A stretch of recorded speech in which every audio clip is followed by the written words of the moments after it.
Yo guys! What's up? Kumusta kayong lahat? Teka, against the light ha. Yan, pwede na yan. Ang dilim talaga, teka. Yan, intro tayo ulit. Yan, ganyan. O, diba? So, ayun na nga, nandito kami sa may 7-Eleven. Ayan. So, nga pala yung kasama ko. So, sa mga close friend ko. Ayan. So, welcome back to my YouTube channel. So, kamusta ka naman? Ay naman. Naiya na siya, no?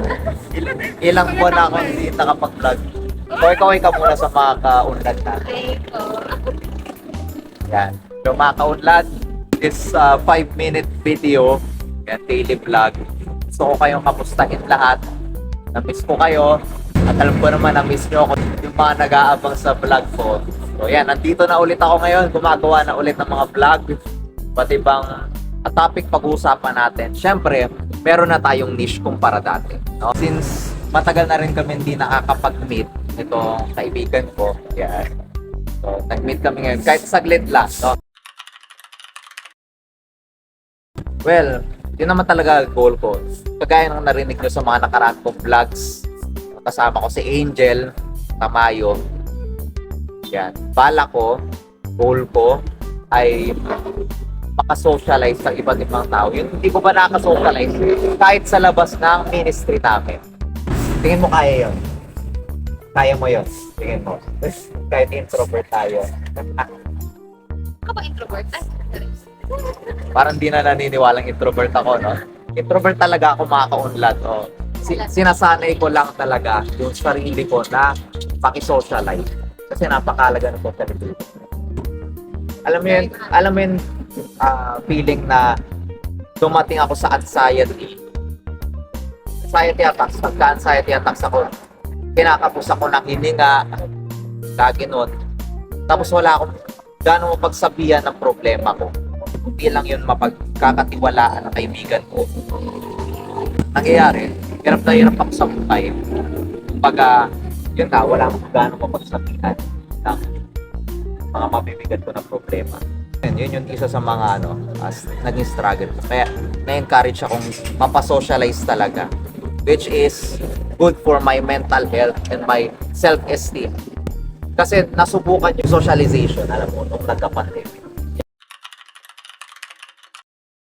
Ikaw, ano na-experience mo nung pandemic? Hirap yun kasi kapag sanay tayo na naging salamuha ako, lalo na ako sa school.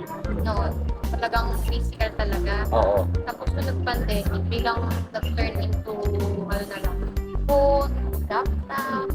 Mahalaga pa rin kasi yun yung face-to-face interaction. Yeah. Although nung pandemic, di ba, nakakapag-chat tayo, nakakapag-video tayo, pero Iba kasi kulang yung- pa rin di ba? Alam mo yung feeling na nade-depress pa rin tayo. Di sa OA. Totoo, nade-depress pa rin tayo. Yung pagtanto ko, the more you isolate yourself from other people, the more na made-depress ka. Apektado mental health natin. Korean. Niche na natin for this channel and for the next episodes, socialization under na self-improvement. So yan, thank you for watching this short video. Goodbye and God bless. See you on my next daily vlog. Bye-bye! Paano yung pabebe na bye-bye? Yung naiinis na bye-bye. Dali na. Baba. Yeah. Okay ka na? Yung, Okay yung ka na? natatakot na bye-bye. Dali. Ako, may talent di ako, pre. Dali na. Ano yung natatakot na bye-bye? Sige na nga, end na natin. Hello mga kaunlad, kaunting paalala lamang po. Huwag po kayong malilito. Hindi po ito yung aking bagong YouTube channel. Ito pa rin po yung dati na may pangalan na Prince of Femia. Pinalitan ko lamang po para catchy yung pangalan ng YouTube channel ko na Social Prince. Since ang topic natin sa channel na ito ay socialization, tayo makikisocialize, kaya papangalanan natin ito ng catchy na pangalan, Social Prince. Muli po, this is Prince of Femia, your social prince. Ingat po kayo palagi, magpalain po tayong lahat ng makapangyarihang Diyos. Stay dry, stay safe. Ngayong tag-ulan, magdala po lagi ng payong at anumang panangga sa ulan. Bye-bye! God bless you!